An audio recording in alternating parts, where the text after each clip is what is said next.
كفيت كل درر يا الله بسر لا إله إلا الله كفيت كل درر يا الله بسر لا إله إلا الله كفيت كل درر يا الله بسر لا إله إلا الله هب لي مرادي كما أهواه بسر لا إله إلا الله يسر لي اليسرى كما أهواه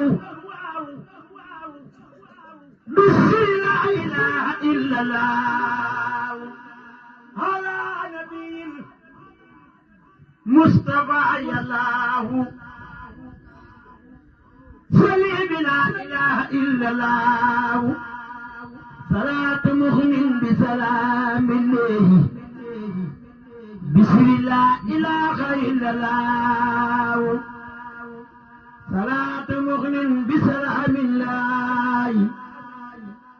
بسم لا إله إلا الله يا فاضلا فضل والخلاق يا من به بالغني الإملاق واجاتك اليوم ولي رصاق كان بما تنمو به الأرزاق محوتاني ما به نفاق هني مها وجاءني النفاق هديت لي موسى والفاق بمن استنارت الآفاق جاينا والفوز والإنتاق بك كما بك تلدتاه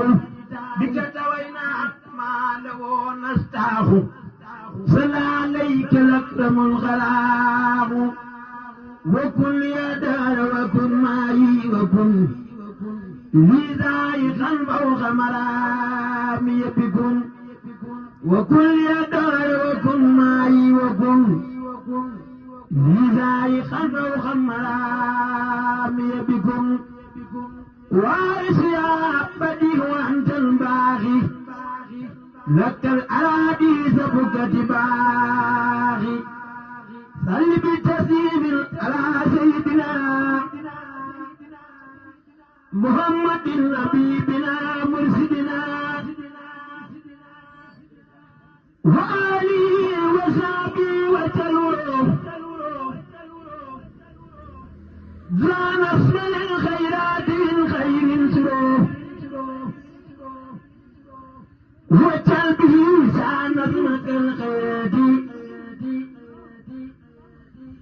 جميعا يا مبقي الميرات بصورة النصر وتبتكها أفيدة الوسعة والأكوفة إلى سوى ناوي وبالإغراث جئني إلى الجنات بالإغراث حسين يا سمور السليم بسلام على الذي فاد أحسن الكلام سيدنا محمد والآل